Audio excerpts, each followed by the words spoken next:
নমস্কার, জটিল শেয়ার বাজার থেকে আমি ওঙ্কার চক্রবর্তী বলছি। আমার এডুকেশন চ্যানেলে সকলকে স্বাগত। আশা করি ঈশ্বরের কৃপায় আপনারা সুস্থ আছেন এবং সবল আছেন। আমি এর আগে যে দুখানা ভিডিও করেছিলাম বোধহয় 1 জানুয়ারি 2026, তার আগে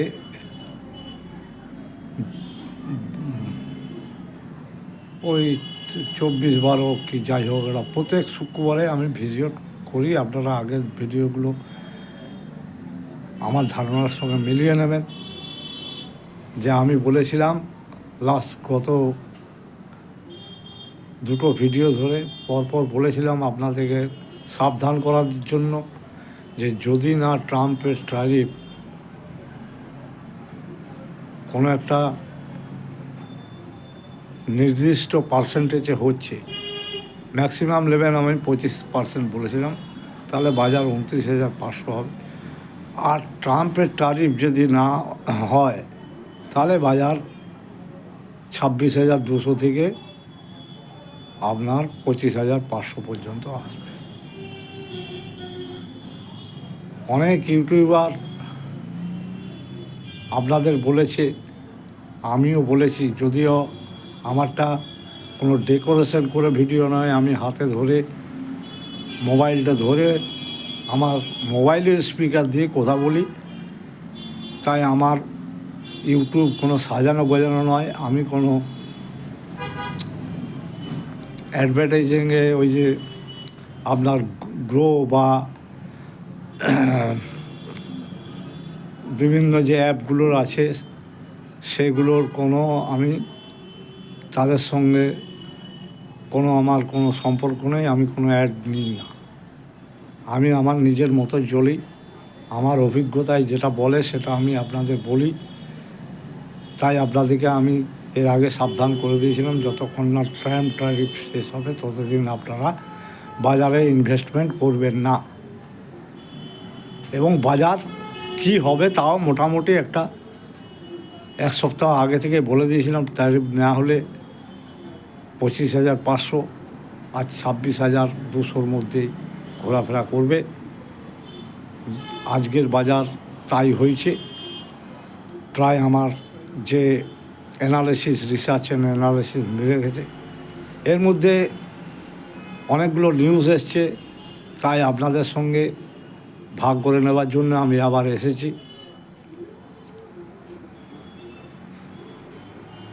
প্রথম নিউজ কি না, আমেরিকার প্রেসিডেন্ট তার সৈন্যবাহিনীকে পাঠিয়ে ভেনেজুয়েলার প্রেসিডেন্ট মাদুরাইকে অ্যারেস্ট করেছে। তো অনেক ইউটিউবার বলছে তেলের জন্য, ম্যাক্সিমাম ইউটিউবার, কিন্তু আমার ধারণা তেলের জন্য নয়। আমার যে রিসার্চ অ্যানালিসিস তা অন্য। আপনারা ধৈর্য ধরে এডুকেশন পারপাস শুনুন, অনেক কাজে লাগবে।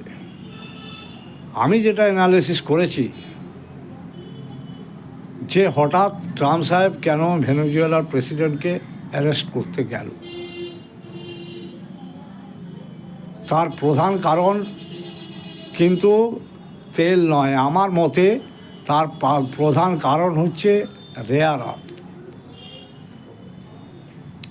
দেখুন, ভেনেজুয়েলার উপর আর রাশিয়ার উপর অনেক দিন ধরেই আমেরিকার স্যাংশন আছে, বা ন্যাটো ভুক্ত দেশগুলোর স্যাংশন আছে।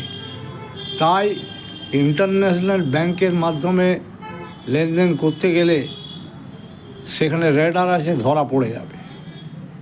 তাই কি করেছে ভেনেজুয়েলার প্রেসিডেন্ট, রুপোর বিনিময়ে তেল দিয়েছে। তা ট্রাম্প যে ভেনেজুয়েলার প্রেসিডেন্ট যে অ্যারেস্ট হয়ে গেল, তার সৈন্যবাহিনীর মধ্যেই ট্রাম্পের অনেক লোক আছে, চর আছে। সেটা ভেনেজুয়েলার প্রেসিডেন্টও জানতো। তাই তিনি কিউবার কিছু মিলিটারি রেখেছিল, 30 জন, তার মধ্যে কিউবার মিলিটারি মরে গেছে। কিন্তু ভেনেজুয়েলার নিজস্ব ফোর্স একটাও মরে, নিজস্ব মিলিটারি একটাও মরে। তো সেই রূপটাকে কিভাবে কাজে লাগানো যায়, এই হচ্ছে ট্রাম্প সাহেবের আসল উদ্দেশ্য। তাই ভেনেজুয়েলা আক্রমণ।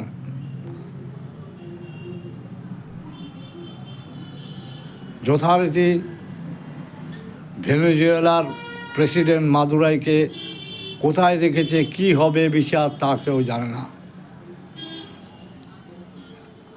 এর আগে সাদ্দাম হোসেনকেও তাই বলেছিল যে উনি ইউরেনিয়াম সমৃদ্ধ করছে, নানা রকম অস্ত্র বানাচ্ছে, কিন্তু আদৌ সেটা প্রমাণিত হয়নি। কিন্তু সাদ্দাম হোসেনকে খুঁজে বের করে ফাঁসি দেওয়া হয়েছিল সম্ভবত 15 বছর আগে। এইবারে আমি আরেকটা নতুন টপিকস, যেটা রিসেন্ট উঠেছে, ইন্ডিয়ার সহ সারা বিশ্বের বাজারে ইফেক্ট পড়ছে, সেটা হচ্ছে ইন্ডিয়ার ব্রিক কান্ট্রিগুলো, ব্রাজিল, রাশিয়া, ইন্ডিয়া, চায়না। এরা যেহেতু রাশিয়ার থেকে তেল নেয়, 500% ট্যারিফ বসানো হবে এবং সেই ট্যারিফটাকে বিলে পরিণত করে সেই বিলটাকে অনুমোদন করানো নেক্সট উইক।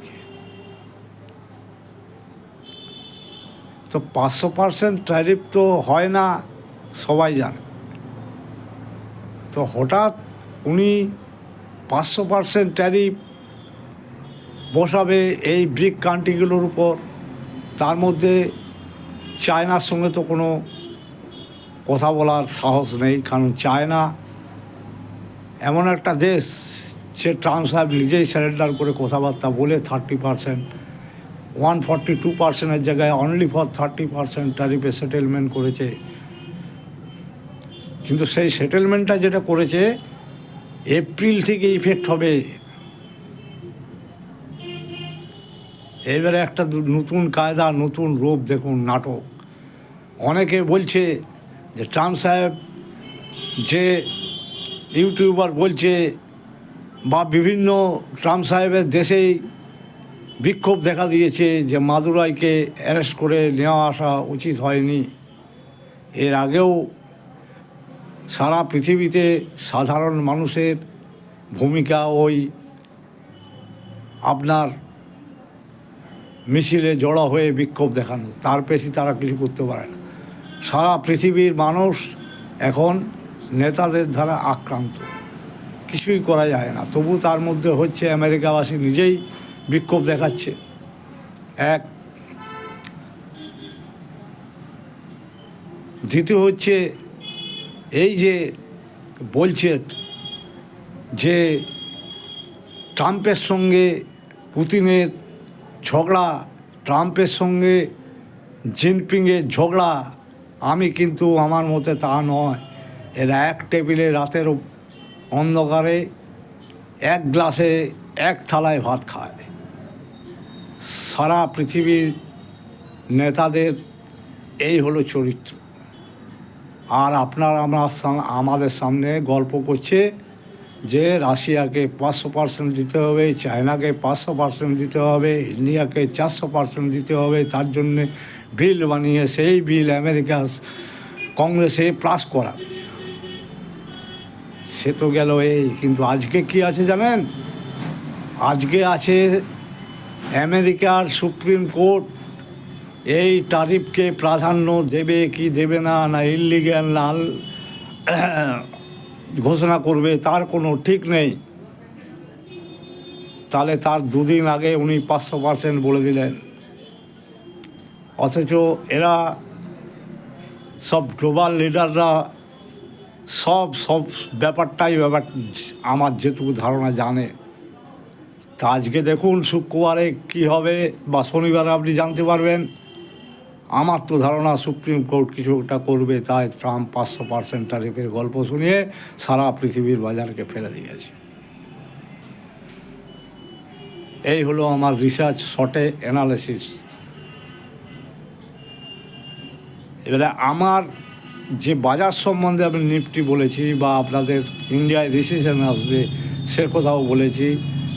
পরে আমি বলেছি ট্রাম্প এই আমেরিকার কী হবে যতক্ষণ না ট্যারিফের ফয়সালাটা আসছে বলতে পারো।